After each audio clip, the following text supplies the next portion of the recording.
love rags to riches stories. What is it that we like to hear so much about these kind of stories where people pull themselves and overcome great feats of difficulty in their life for that positive outcome? It gives us hope. It gives us hope that if they can do it, we can do it too. It may not be the same situation that we're in, but it inspires us. It inspires us to find that inner courage within ourselves and make positive changes to our lives.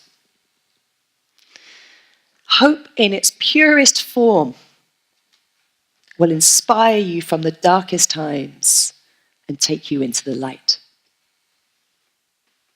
Let me tell you a heartwarming story. There was a lady called Joanne. She lived in the UK, and this was the middle of the 1990s. Now, Joanne found herself in a very challenging situation. She was recently divorced. She was a single mother and a struggling writer. She really had nothing other than her idea, love for her daughter, and hope that one day she would be a successful writer. Outside of that, she was as broke as you can be in modern day Britain. Now, you will all know Joanne. You will know who she is, but you will know her from her pen name. For she is J.K. Rowling, the creative brain behind the Harry Potter series and more recently, Fantastic Beasts. Now, if you're still not sure who J.K. Rowling is, even though her picture is behind me, I'm not sure where you have been for the last 20 years. It's just quite a big deal. So thank goodness she found a way to be able to push through that turbulence that she felt. Can you imagine just for a moment what she must have been going through at that point in time? On one hand, she was a mother and she needed to be there and provide for her daughter. But yet on the other hand, she knew that she could be successful as a writer. And aren't we all glad that she found a way to be able to ride that wave?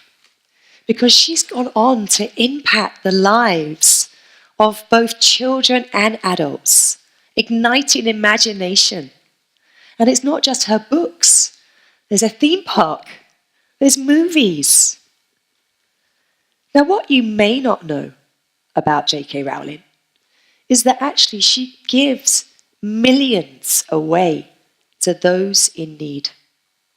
She earns so much, she doesn't need all of that money, but she knows what hardship feels like. So she's also a philanthropist. She's been able to impact lives way beyond her wildest dreams. It goes beyond imagination. Now, can you imagine for a moment that back in those early days, back in the middle of the 1990s, before she got her first book deal, that she had doubted herself? And I think we can agree that she had a fair amount to doubt herself about.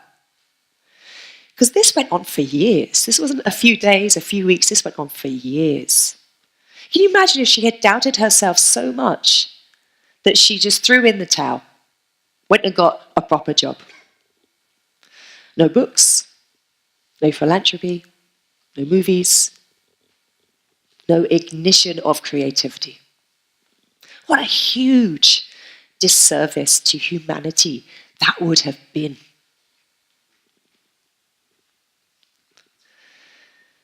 Recognize these characters?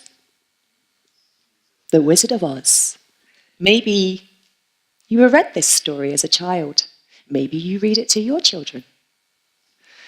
And Dorothy went on a journey with her 3 friends that she met along the way. And they went down the yellow brick road, all in pursuit of something that they felt that they needed because they were incomplete. And they needed this thing.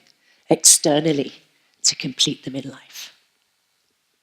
The lion was a coward, and he felt he should be brave, so he must find some courage. The Tin Man, he just wanted to feel, he wanted to know what it was like to be human, so he must find a heart. And then you had the Scarecrow. Well, the Scarecrow's head was just full of straw, so he needed a brain. And who was going to give them these wonderful things? Why, the great Wizard of Oz, of course. But when they got to the Emerald City, the wizard wasn't great at all. He was just a regular guy.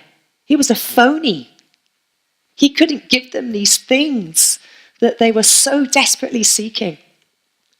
And it was just in that moment where they felt that their world was crumbling down that Dorothy took a moment to reflect, because it takes a woman to spot these kind of things. And she realized that they had been showing these things the whole way. The lion was courageous. The Tin Man had compassion. And the Scarecrow was wise. Often, we miss what is already in us. Everyone in this audience already has everything that they need to go and pursue their dreams, their aspirations. You just got to connect to that courage and that inner strength to go ahead and do that.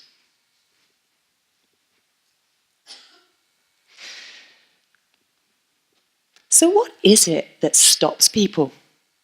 What is it that stops people from going out there and doing these things? How can we be so certain 1 minute and the next minute we backtrack? I'm very curious about what happens there. And the more that I work with people, the more obvious it seems that we listen too much to this. We rationalize so much with our heads, and we do not listen enough to this, to our heart, what our heart desires. And the more that we use our head to navigate us through life, the less we are listening to what we really want. And we feel unfulfilled, we feel dissatisfied, and we talk ourselves out of the very things that we want. So how can you step away from all of that? How can you truly elevate yourself and rise up to your highest potential? Well, let me share with you 4 simple steps that you can do, which is actually an acronym of RISE, R-I-S-E. So R stands for remember. It's never going to be all bad. There's always going to be some positivity and some achievements that you have made up until this point. No matter how low you feel, no matter how much hope has been lost, always remember how far you've come and what achievements you have made. Every single person in this room wants to be successful, whatever that means to you. We all want to be able to look back at our life and quietly say to ourselves with some pride and some joy, I did it. I did it. So make that promise to yourself that ensures that this happens for you, because it will only stir up positive energy that will help elevate you when you need it the most. I stands for intention. In the middle of the 19th century, there was a conflict going on in the US. There was a conflict between the colonists and the native Indians. The colonists did what colonists do best, and they wanted to take what was not theirs.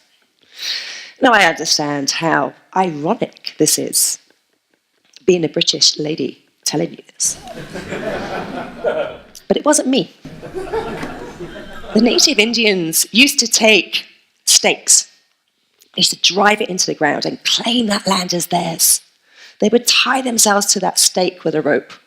and they would defend their territory. In their mind, it was a do or die situation. They would rather die before they gave up what was rightfully theirs. We can take a mentality from this because we all have hopes, dreams, aspirations that we want to do in life. So take your stakes and drive them into the ground, because you will be sending an unbelievable message out to the universe that it can only be yours.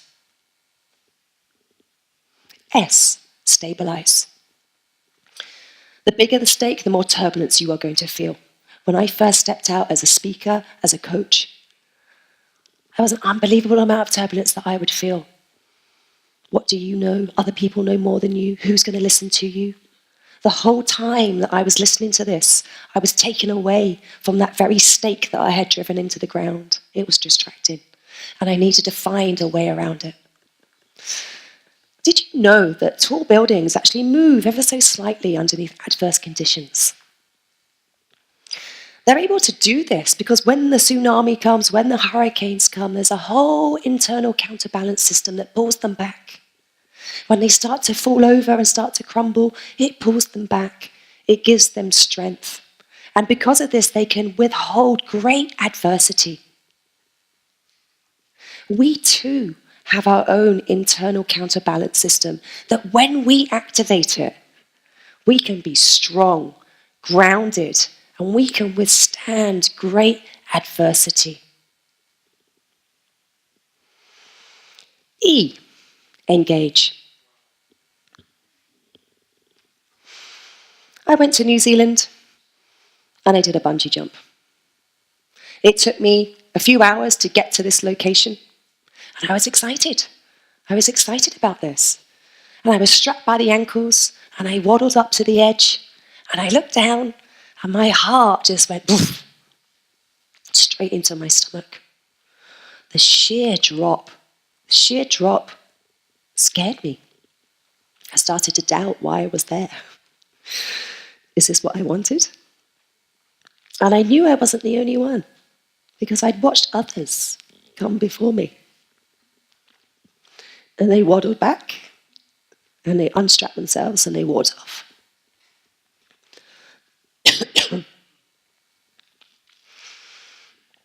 So I had to ask myself in the moment, do I want this? And a very quiet voice said yes. And it was in that moment, I just had to engage immediately, go.